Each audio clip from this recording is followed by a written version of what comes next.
Assalamualaikum warahmatullahi wabarakatuh. Perkenalkan, saya Muhammad Rizky Agung dengan NIM 2011111402176 dari kelas 03 TPLE 008 dari Universitas Pamulang. Dengan video ini, saya ingin menjelaskan sedikit tentang sistem berkas. Apa sih sistem berkas itu? Jadi sistem berkas itu adalah mekanisme penyimpanan untuk akses baik data maupun program yang berada dalam sistem operasi. Dalam sistem berkas juga ada bagian penting loh. Bagian penting dalam sistem berkas itu ada dua. Jadi yang pertama itu ada kumpulan berkas. Fungsi dari kumpulan berkas ini adalah sebagai tempat untuk penyimpanan data. Terus yang kedua ada struktur direktori. Fungsi dari struktur direktori adalah untuk mengatur dan menyediakan informasi. Sistem berkas juga punya tujuan, yaitu sebagai tempat penyimpanan data dan database.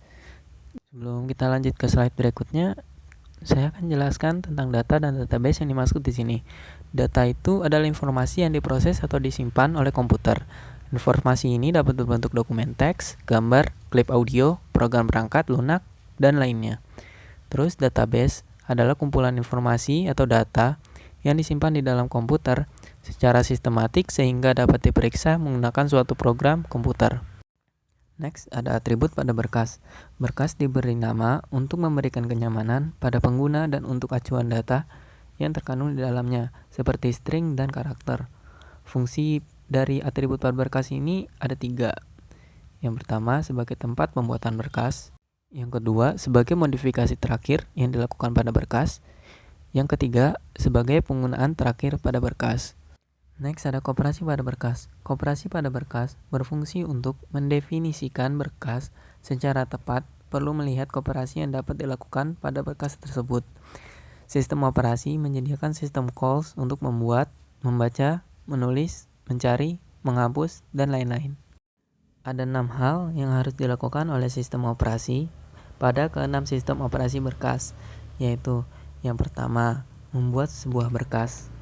Yang kedua, menulis pada sebuah berkas. Yang ketiga, membaca sebuah berkas.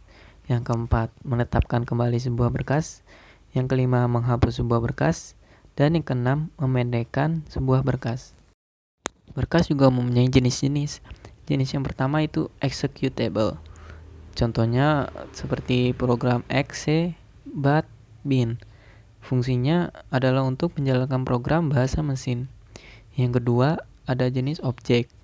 Contohnya seperti program OBJ atau O. Jenis ini adalah program yang dikompilasi bahasa mesin dan tidak terhubung. Yang ketiga ada jenis word processor, contohnya seperti program WP, text, RTF, dan doc. Program ini adalah macam-macam format dari text processor. Yang keempat ada jenis bitmap, contohnya seperti program BMP, TIFF, PNG, PCX, dan GIF. Berkas ini biasanya berisi data citra atau gambar bitmap. Terus yang kelima ada jenis print or view. Contohnya seperti program JPG, PDF, dan PS. Biasanya berkas ini isinya ASCII atau binary dalam format untuk mencetak atau melihat data. Yang keenam ada jenis multimedia. Contohnya seperti program MPG, MOV, dan RM. Berkas ini adalah berkas binary yang berisi informasi audio atau visual. Yang ketujuh ada jenis berkas dokumen, contohnya seperti program DOC, WRI, dan RTF. Berkas ini berisi data dokumen atau format word processor. Yang kedelapan ada jenis archive, contohnya seperti program zip dan rar. Jenis berkas ini adalah berkas-berkas yang dikompres dalam satu berkas untuk digunakan sebagai pengarsipan. Yang 9 ada jenis library, contohnya seperti program lib, A, sol, dan DLL. Jenis ini adalah libraries dan routine untuk programmer. Yang ke-10 ada jenis text, contohnya seperti program txt dan INF. Jenisnya adalah data teks dan dokumen. Yang ke-11 ada jenis source code, contohnya seperti program C, CC, Java, ASM, dan PAS. Jenis ini adalah kode-kode program dalam berbagai bahasa pemrograman. Yang ke-12 ada jenis batch, contohnya seperti program BAT dan SH. Jenis ini adalah program untuk memerintahkan komen ke interpreter. Yang ke-13 ada jenis printing, contohnya seperti program PDF dan PS. Jenis ini adalah berkas yang disiapkan untuk dicetak. Data sendiri bisa diklasifikasikan menjadi 3 bagian. Bagian pertama itu adalah kelompok data tetap. Kelompok data tetap adalah kelompok data yang tidak berubah dalam waktu yang lama. Yang bagian kedua ada kelompok data tidak tetap. Kelompok data tidak tetap adalah kelompok data yang mengalami perubahan dalam waktu yang rutin. Yang ketiga, ada bagian kelompok data yang bertambah menurut waktu. Kelompok data yang bertambah menurut waktu adalah akumulasi dari kelompok data tetap dan data tidak tetap. File sendiri juga bisa diklasifikasikan menjadi beberapa bagian. Yang pertama itu ada master file. Master file ini adalah file yang berisi data yang relatif tetap. Contohnya organisasi sebuah pabrik, seperti payroll master file, customer master file, personnel master file, dan inventory master file. Master file sendiri terbagi menjadi 2 bagian. Yang pertama ada reference master file.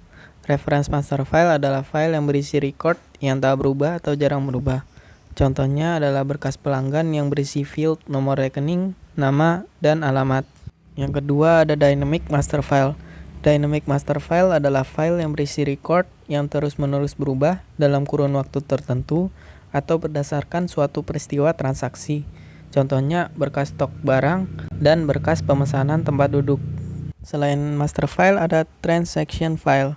Transaction file adalah file yang berisi record-record yang akan memperbarui atau mengupdate record-record yang ada pada master file. Terus ada report file. Report file adalah file yang berisi data yang dibuat untuk laporan atau keperluan dari user. File tersebut dapat dicetak pada kertas printer atau hanya ditampilkan pada layar. Selain itu ada work file. Work file adalah file sementara dalam sistem. Suatu work file merupakan alat untuk melewatkan data yang dibuat oleh sebuah program ke program lain. Biasanya file ini dibuat pada waktu proses sortir. Terus ada program file. Program file adalah file yang berisi instruksi-instruksi untuk memproses data yang akan disimpan pada file lain atau pada memori utama. Instruksi tersebut dapat ditulis dalam bahasa tingkat tinggi, seperti COBOL, Fortran, BASIC, dan lain-lain. Bahasa assembler, dan bahasa mesin. Selain itu ada text file. Text file adalah file yang berisi input data alfanumerik dan grafik yang digunakan oleh sebuah text editor program. Text file hanya dapat diproses dengan text editor. Terus ada dump file. Dump file adalah file yang digunakan untuk tujuan pengamanan atau security, yang berfungsi untuk mencatat tentang kegiatan pengupdatean, sekumpulan transaksi yang telah diproses, atau sebuah program yang mengalami kekeliruan. Selanjutnya ada library file. Library file adalah file yang digunakan untuk penyimpanan program aplikasi, program utilitas, atau program lainnya. Terus ada history file. History file adalah file yang merupakan tempat akumulasi dari hasil pemrosesan master file dan transaction file. File ini berisikan data yang selalu bertambah, sehingga file ini terus berkembang sesuai dengan kegiatan yang terjadi. Model akses file. Ada 3 model akses yang mungkin oleh sebuah program terhadap file, yaitu yang pertama ada input file. Input file adalah file yang hanya dapat dibaca dengan program. Contohnya, transaction file merupakan input file untuk mengupdate program. Program file dari source code merupakan input file untuk program compiler. Yang kedua ada output file. Output file adalah file yang hanya dapat ditulis oleh sebuah program atau file yang dapat dibuat dengan program. Contohnya report file merupakan output dari program yang mengupdate master file. Program file yang berupa objek code merupakan output file dari program compiler. Yang ketiga ada input or output file. Input or output file adalah file yang dapat dibaca dan ditulis selama eksekusi program. Contohnya master file atau berkas induk, work file dengan short program atau berkas kerja. Organisasi file. Organisasi file adalah suatu teknik atau cara yang digunakan dalam menyatakan dan menyimpan record-record dalam sebuah file. Ada 4 teknik dasar organisasi file, yaitu yang pertama ada sequential, Yang kedua ada relatif. Yang ketiga ada index sekuensial, dan yang keempat ada multi-key.